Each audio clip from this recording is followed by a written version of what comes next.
Hello and welcome to another update. In this one I'll be covering the whole front line, starting out here in the south, where we see the Russian forces continue their attacks in the direction of Avdiivka to the north by Krasnoyarivka and all the way down south to Uledar. If you want a more in-depth update on this part, you can check out my video from yesterday. And the same with Kreminna, fighting continues from the north by Makiivka and all the way down south to Spirina, as the Russian forces continue their active defense, as they continue to attempt to control the territory, hold the front line, and push the Ukrainian forces back on this part of the front line. Here we see at the Bakhmut front, fighting continues by the E40 road, by Oreho-Vasilivka to the south of Ivanivska, and by the 00506 road, by the area where the Russian forces have managed to cut into the road and are fighting over the trenches here to the west of Rumove, as well as fighting within Rumove to the north, or at the very least by the village. So the Russian forces on this whole part of the front line attempt to expand the zone of control and advance in this part of the front line as they try to gain full control over the trench network, as well as get a proper foothold within Rumove and capture it, which will allow the Russian forces to cut off the supplies here to the west of the Citadel area. As for to the north of the Citadel area, the Russian forces have managed to capture these three parts, which are straight north and to the northwest of the Citadel area. As I mentioned earlier, the Ukrainian forces have this area right here as a defensive line. And at the same time, we see them held this Olympic school area to the north. So most likely the Russian forces are here attempting to advance to the northwest and try to reach Rumove from the southern area, as well as push straight west and take the fighting to the Ukrainian defensive line, and at the same time they're continuously attacking the Olympic school area while trying to cut it off from the rest of the Ukrainian army to take control over it. Then we see to the east, the Russian forces also managed to adapt the front line to the road, and they have started attacking the Citadel area itself, where according to the latest news by Remy, the Russian forces have actually managed to enter and are fighting within the first buildings of the Citadel area and have captured one of the high-rise buildings in one of these areas.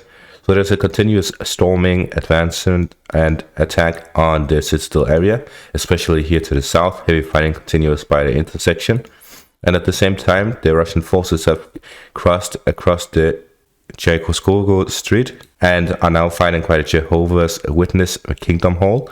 So as I mentioned in the previous video, they are taking this threat very seriously. So they're fighting here on the western part of the industrial faculty. And according to the latest update by Remy, he says that the front line has gone further by Tchaikovsky Street. So this is very interesting because there's no clear answer as to how much they've captured, but most likely they've pushed westwards or southwards from the industrial faculty and are now pushing towards the MiG-29 stadium, which was somewhere here in the southwest by the intersection right there. So the Russian forces continuously attempt to cut off the supplies going in and out of the city, both through the northwest and to the southwest. And at the same time, they're pushing westwards here to the south of the Citadel area, trying to cut the last Ukrainian forces into two, into the Citadel area to the north, and to the forces here in the south by the high-rise buildings, as well as the Ivanivska area. So that is the current operation by the Russian forces. Now there's some very interesting news, and that is that if we look at the weather, it keeps changing a lot, but there seems to be a lot more sun and much less rain in the coming days. If we look at the next week, from Tuesday in the Zaporizhia front all the way to Sunday, and from Wednesday to Friday with a little rain on Saturday and then sun again on Sunday. However, if you look at the screenshot I took earlier today, it was from Tuesday all the way to Sunday with sun, and 2 days ago it was a lot more rain. So the prediction keeps changing, but there is this perception that the next week or so there will be a lot of sunlight and not that much rain, which means the ground can start hardening and there will be much less mud and more dirt that is tough, so that the Ukrainian offensive can start.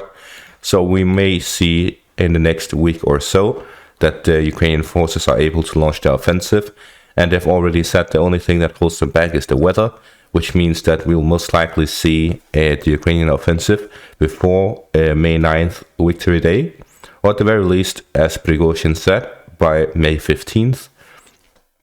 So we're closing in on the time of the Ukrainian offensive, which means that the Russian forces are going to have to capture Bakhmut quickly if they want to relocate their forces properly, and if they want to have full control over Bakhmut before the Ukrainian offensive starts.